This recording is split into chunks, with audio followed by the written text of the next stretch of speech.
Hello everyone, welcome to Study Time with new informative video। आज मैं यहाँ पर किसी जॉब की अपडेट देने नहीं आया हूँ, सरकारी नौकरी से संबंधित कोई भी इंफॉर्मेशन देने नहीं आया हूँ, ना ही UPPSC, UP triple SC, SSC, Allahabad high court या अन्य जो आयोग हैं उनकी कोई अपडेट देने आया हूँ।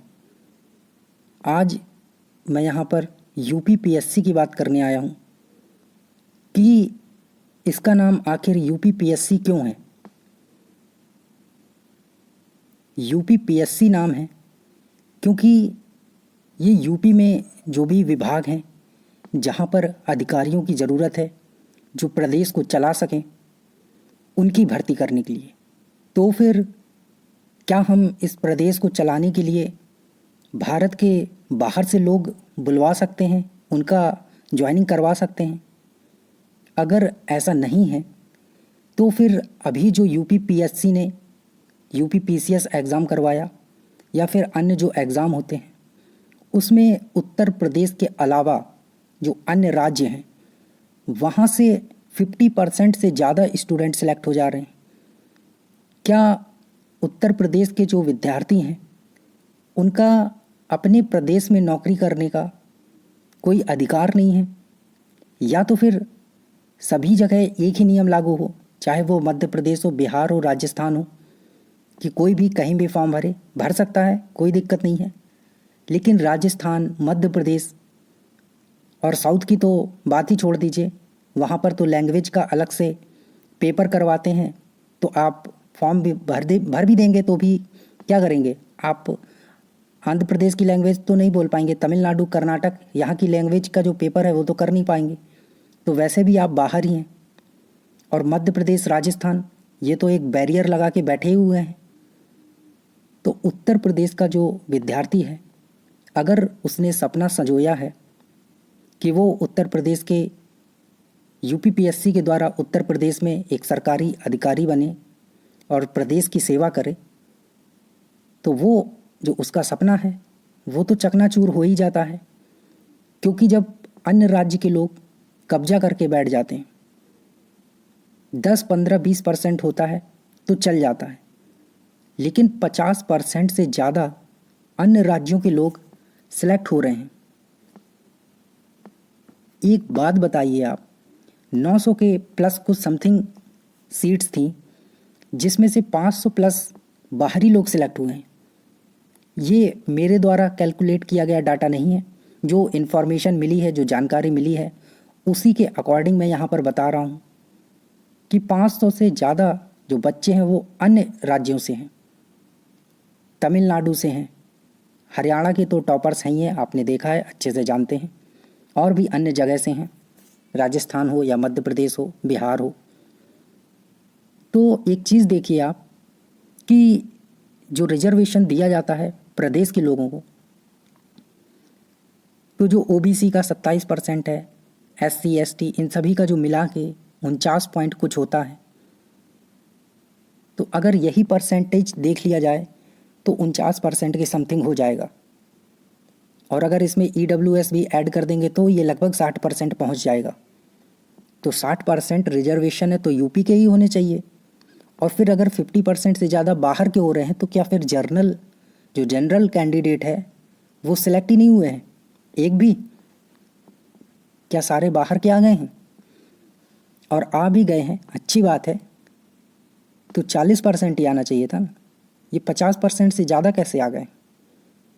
आखिर आयोग में चल क्या रहा है? आयोग सारी चीज़ें बच्चों से छिपाता रहता है।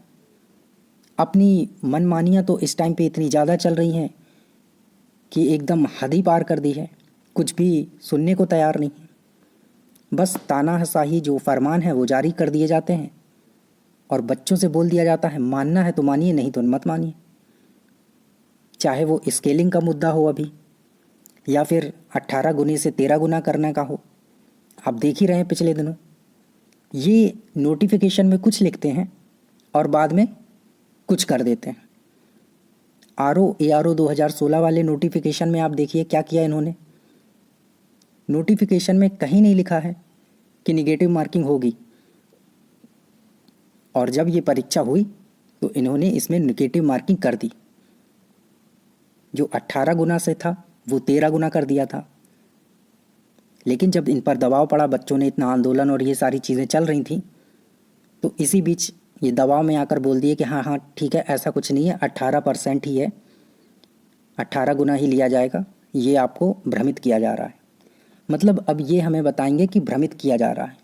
ये ऐसा आयोग है जो एक क्वेश्चन सही नहीं बना सकता है। ऐसे इन्होंने अपने जो एग्ज़ाम में पेपर में जो प्रश्न बनाते हैं, ऐसे इन्होंने अधिकारी रखे हुए हैं, पता नहीं किसे रखा हुआ है कि गलत प्रश्न बनाते हैं। अगर आप हिंदी के पेपर की बात करें R O A R O की, तो एक जो हम लोग हैं स्टूडेंट हैं या हम लोग हैं, हम लोगों ने जो निकाला है वो 10, 15, 20% इसमें गलतियां निकाल दी हैं। लेकिन जो हिंदी के प्रोफेसर हैं, बड़े बड़े प्रोफेसर हैं, उन्होंने बताया कि इस पेपर में अगर देखा जाए सही से तो 80 से 90% गलतियां हैं, चाहे वो मात्रा, हलंत और इन सब चीज़ों में।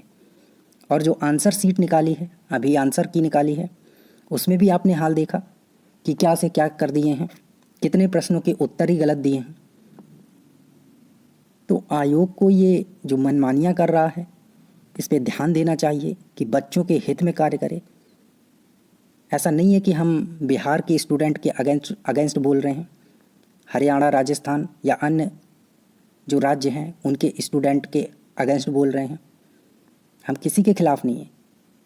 बट जब सभी राज्य अपने यहाँ एक क्राइटेरिया रखे हुए हैं, तो क्या उत्तर प्रदेश के विद्यार्थियों का हक नहीं बनता है कि उत्तर प्रदेश में उन्हें सरकारी नौकरी मिले? अगर उन्होंने सरकारी अधिकारी, एसडीएम, डीवाईएसपी बनने का सपना देखा है तो वो बने। तो आप इस संबंध में क्या सोचते हैं, या हमें इस संबंध में और क्या करना चाहिए? क्योंकि ये आयोग तो ऐसे सुनने वाला है नहीं, तो आप सजेशन दे सकते हैं और फिर हम देखते हैं कि इसमें क्या किया जा सकता है। ज़रूर निश्चित ही कुछ बड़ा किया जाएगा। अभी आपने डिजिटल आंदोलन देखा था, फिर से कुछ किया जाएगा इसमें, क्योंकि आयोग सुनने को तैयार ही नहीं है और देख रहे हैं कि क्या चल रहा है। क्या हम इसे भ्रष्टाचार कहें? क्या ये सही नहीं होगा कि हम इसे भ्रष्टाचार बोलें? क्या बच्चों को अधिकार नहीं है अपने नंबर जानने का, या जो टॉपर्स हैं उनके नंबर्स जानने का, देखने का कि उन्होंने क्या लिखा है कॉपियों में, कैसे लिखा है, लिखने का तरीका क्या है? तो आयोग कुछ बताना ही नहीं चाहता है। और आप पैटर्न देखिए तो यूपीएससी लेवल का कर रहे हैं। तो आपकी ज़रूरत ही क्या है? जब अगर यूपीएससी का पैटर्न करना है और यूपीपीएससी को यूपीएससी ही बनाना है, तो आपको ख़त्म कर दिया जाए, यूपीएससी से एग्ज़ाम करवाया जाए। वो तो बेहतर तरीके से करवाते हैं, 1 साल में प्रोसेस कंप्लीट कर देते हैं, ज्वाइनिंग ट्रेनिंग सब हो जाता है। आपसे 4-4 साल एग्ज़ाम नहीं होते हैं तो लीक करवा लेते हैं। और उत्तर प्रदेश के विभागों में जो अधिकारी काम करेगा वो उत्तर प्रदेश का जो ग्रामीण मजदूर किसान है उसके बीच में काम करेगा। तो अगर आंध्र प्रदेश का, तमिलनाडु का, कर्नाटक का लड़का यहाँ आकर काम करेगा तो उसको लैंग्वेज प्रॉब्लम नहीं होगा क्या? तो आपको समझना चाहिए कि ये स्टेट सर्विस है।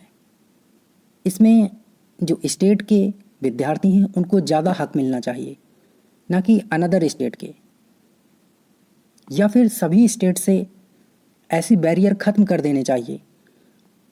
कहीं का भी निकलता है, कोई भी जाकर फॉर्म फिल कर सकता है और कोई उसमें बैरियर ना हो रिजर्वेशन का कि अपने स्टेट के लिए 90% कर दिए या 70% कर दिए, सभी के लिए फ्री हो।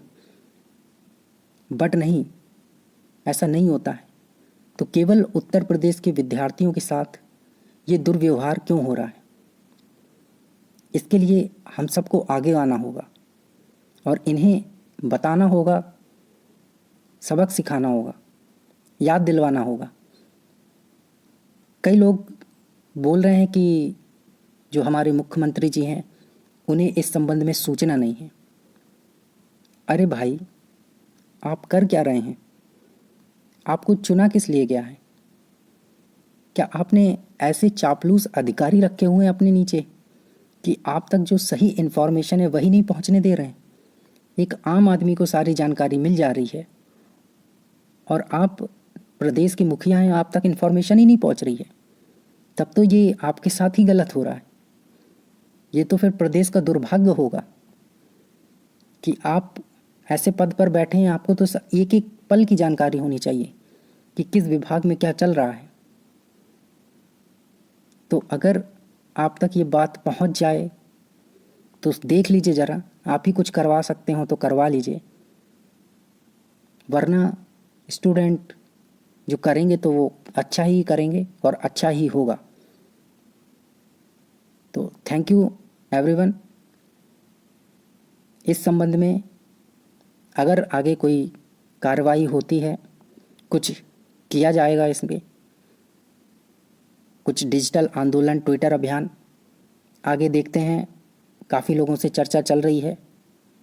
बातचीत करने के बाद इसमें कोई ना कोई कदम उठाना पड़ेगा और अपनी बात उनके कानों तक पहुंचानी पड़ेगी, वरना ये ऐसे सुनने वालों में से नहीं है। तो हमें यूपी के जो विद्यार्थी हैं उन्हें यूपी में जो वैकेंसी हैं उनमें उनका जो हक है वो मिले, चाहे वो यूपी पीएससी में हो, यूपी ट्रिपल एससी में हो या फिर अन्य भर्तियों में हो। उनके साथ दुर्व्यवहार ना हो। अगर इस संबंध में आपका भी कोई सजेशन है तो आप कमेंट सेक्शन में बता सकते हैं या आप कोई सॉल्यूशन दे सकते हैं। तो निश्चित तौर पर आप सॉल्यूशन दें। वो सॉल्यूशन आप यहाँ पर शेयर कर सकते हैं, ट्विटर पर शेयर कर सकते हैं, ट्वीट कर सकते हैं योगी जी को। हम लोग तो लगातार करते ही रहते हैं। तो इसमें कुछ ना कुछ प्रयास किया जाएगा। अब बहुत दिन तक आपका ऐसा तानाशाही रवैया नहीं सहा जाएगा कि स्टूडेंट बेचारा बन के रह जाए। तो कुछ ना कुछ अब आपको करना पड़ेगा, क्योंकि अब ये बहुत दिनों तक नहीं चलने वाला है। तो चलिए विदा लेते हैं आपसे। Thank you